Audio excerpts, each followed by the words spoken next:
A ver, Abel, pregunta Alex SR desde YouTube.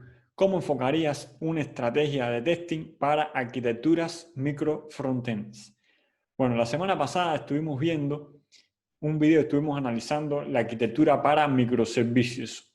Hoy, para darles respuesta a esta pregunta, vamos a comenzar explicando qué sería microfrontends y qué provee esta arquitectura. Bueno, esta arquitectura, como les decía, es muy parecido, tiene el mismo enfoque, los mismos objetivos que los microservicios, pero a nivel de interfaz de usuario. En este video les voy a dejar un link para que puedan ver el video anterior donde explicábamos bien las ventajas, desventajas de microservicios. Entonces, yendo a microfrontends, lo que tenemos es que generalmente o tradicionalmente teníamos una arquitectura monolítica a nivel de interfaz gráfica. Teníamos un sitio donde tenían todas las funcionalidades, todos los elementos gráficos con los que el usuario puede interactuar con él. Con el avance en la tecnología se ha ido aplicando esta nueva tecnología que lleva ya algunos años, que es de microfrontends, que la filosofía es tener el frontend o la interfaz gráfica separada en varios componentes. Por ejemplo, podemos tener la búsqueda, la funcionalidad de la búsqueda puede ser un microfrontend que sería como un sitio más pequeño que solamente tiene las funcionalidades relacionadas a la búsqueda. Y después tenemos otro sitio más pequeño que, por ejemplo, solamente tiene las funcionalidades de realizar la compra sobre el resultado que trajo la búsqueda. Entonces, de esta manera se va construyendo el sitio web por diferentes partes. Y esto trae como desventaja que puede haber varios equipos independientes trabajando sobre el mismo sistema. Entonces, después tenemos una aplicación que sería como un contenedor que prácticamente no tiene ninguna lógica, lo que hace es como ensamblar cada uno de estos microservicios.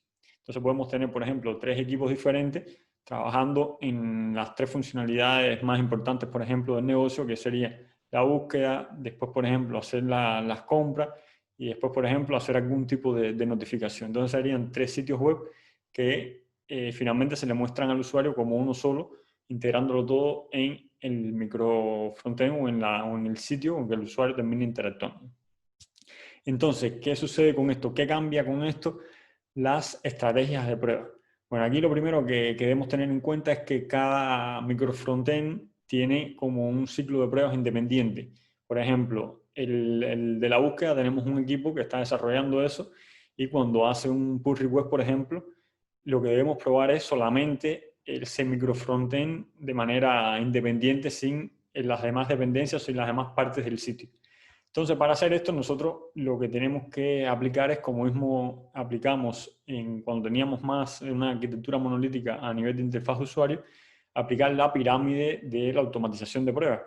Tratar de hacer la mayor cantidad de pruebas test unitario, la mayor cantidad de pruebas a nivel de app y después menos pruebas end-to-end a nivel de ese microservicio. Entonces, ¿qué es diferente cuando probamos un microservicio de manera aislada? Bueno, esto trae muchas ventajas porque va a ser mucho más fácil de probar porque es un sistema mucho más chico y no tiene tantas dependencias. Es decir, los tests van a tender a ejecutarse mucho más rápido, también van a ser con mayor probabilidad de que pasen correctamente. Ahora, esto trae una complejidad, ya que, por ejemplo, vamos a tener dependencias que no van a estar en la prueba del microfrontend. Para explicar esto mejor, vamos a ver un ejemplo concreto. Digamos, por ejemplo, el search. Si tenemos el search como microfrontend, bueno, le escribimos los datos, va a hacer la búsqueda y nos los va a mostrar. Aquí, capaz, solamente hacemos ese test o algunos test que están relacionados con la búsqueda, pero puede ser que no tengamos ninguna dependencia externa y sería relativamente fácil de probar. Pero después, si tenemos el otro microfrontend con otro equipo, que lo que hace es encargarse de la compra, de agregar en el carrito y demás. Bueno, para eso dependemos de el otro pedazo del microfrontend que sería la búsqueda. Entonces, para probar de manera aislada el microfrontend del pago o del carrito, tendríamos que moquear la parte de la búsqueda, es decir, el ciclo o el test ya empezaría con un resultado de la búsqueda. Tenemos que tener algún producto ya para poder hacer la compra y eso se debe hacer con mocks. Y de esta manera podemos probar de manera independiente cada uno de estos microfrontends. Pero bueno, la idea es, a grandes rasgos, es que la estrategia sigue siendo la misma, aplicando la pirámide de testing, pero en este caso de microfrontend, a cada microfrontend de manera independiente, con cada equipo con su pipeline para hacer release. Ahora, si bien ya lo probamos de manera aislada cada uno de estos servicios, tenemos que tener en cuenta que también debemos probarlo todo el sitio con todos los microfrontend integrados. Para esto también debemos hacer pruebas end-to-end a nivel de interfaz de usuario, con herramientas como Selenium, Cypress, Puppeteer, etc. Es muy importante hacer este tipo de pruebas porque es donde vamos a estar probando todo el sitio con todos los pequeños microfrontends integrados. Aquí la idea no es hacer tantas pruebas a nivel de negocio o a nivel de probar una funcionalidad con bastante profundidad, sino más bien probar la interacción entre las diferentes interfaces. Por ejemplo, hacer una búsqueda que muestre los resultados, que después esa misma búsqueda yo pueda realizar una compra sobre esa búsqueda, que ahí estaría probando los dos microfrontends integrados de la búsqueda y el de hacer la compra. Y así como crear esos casos de pruebas que nosotros sepamos que está interactuando con todo el flujo y con todos los microfrontends. Entonces, esta sería como la estrategia que nosotros pudiéramos seguir con esta arquitectura, pero también existe otro tipo de estrategia que ha surgido también con microservicios, se está aplicando microfrontend, que es contract testing. Ahora, la idea de esto es probar, el objetivo es probar que cuando tenga una nueva versión de microservicio no afecte en cuanto a compatibilidad a las otras versiones. Por ejemplo, si yo tengo mi página contenedora, que es donde se van a agregar todos los microservicios, y yo creo una nueva versión del microservicio del Search, por ejemplo, la integración con el componente, con los componentes que interactúan, esta interacción no se puede romper. Es decir, por ejemplo, si yo mandaba 3 campos en la búsqueda, tengo que seguir mandando o enviando 3 campos en la búsqueda para yo después poder hacer, por ejemplo, la compra. Porque si ahora empiezo a enviar 4 campos en la búsqueda, después la compra puede ser que no sea compatible y se rompa entonces la otra parte del sistema. Entonces, para eso es que se utiliza contract testing, que lo que se hace es a alto nivel moquear la interacción entre los diferentes microservicios a través de contratos. Por ejemplo, supongamos que nosotros tenemos el consumidor, que sería el microservicio o el componente que va a utilizar el proveedor. Estos serían como los dos microservicios, o el consumidor puede ser, por ejemplo, el contenedor de la página.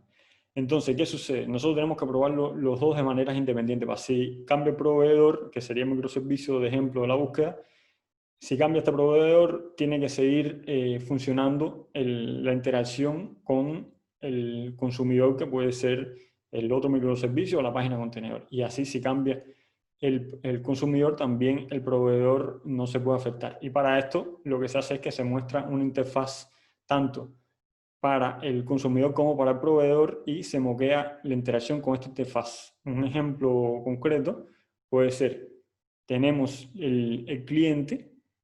El cliente tiene un contrato que puede ser una interfaz, y entonces el proveedor lo que va a hacer es que en vez de probar contra la aplicación real del consumidor, va a probar contra el cliente, y ese sería como el contrato. Si yo saco una nueva versión de mi microservicio, yo lo voy a probar contra el cliente, que sería el contrato, y la interacción tiene que estar funcionando. Si la interacción no funciona, ya sabemos que esa aplicación, pues esa nueva versión, sin haber hecho antes pruebas funcionales, de probar en detalle cuáles las reglas del negocio y demás, ya nosotros sabemos que no va a ser compatible con la versión del consumidor. Lo mismo sucede al revés. Si el proveedor cambia, en este caso sería si el consumidor cambia, el proveedor también va a detectar este cambio con el contract testing. Contract testing, para entenderlo con más profundidad, bueno, hay que hacer algunos ejemplos y ya se va como del scope de este video, pero en principio sería eso, ¿no? Probar que cuando cambien cada uno de los microservicios, la interacción, las interfaces entre ellos sigan siendo compatibles, para así no tener errores de compatibilidad e integración entre los servicios. Y esto es una manera muy buena de probarlo, porque muy rápido detectamos si hay algún tipo de error o no va a funcionar nuestra nueva versión de microservicio para ser integrada con el resto con el resto de los componentes de los microfrontends. Entonces, resumiendo, esta sería la estrategia que podemos seguir para microfrontends. Resumiendo, bien rapidito, sería seguir aplicando los mismos principios de la pirámide de la automatización y tener en cuenta que se debemos probar cada microfrontend de manera separada y también aplicar contract testing para la integración entre estos componentes. Y bueno, de esta manera vamos concluyendo este video donde estuvimos viendo qué es una arquitectura microfrontend y cuáles son las estrategias que nosotros pudiéramos aplicar dentro de esta arquitectura.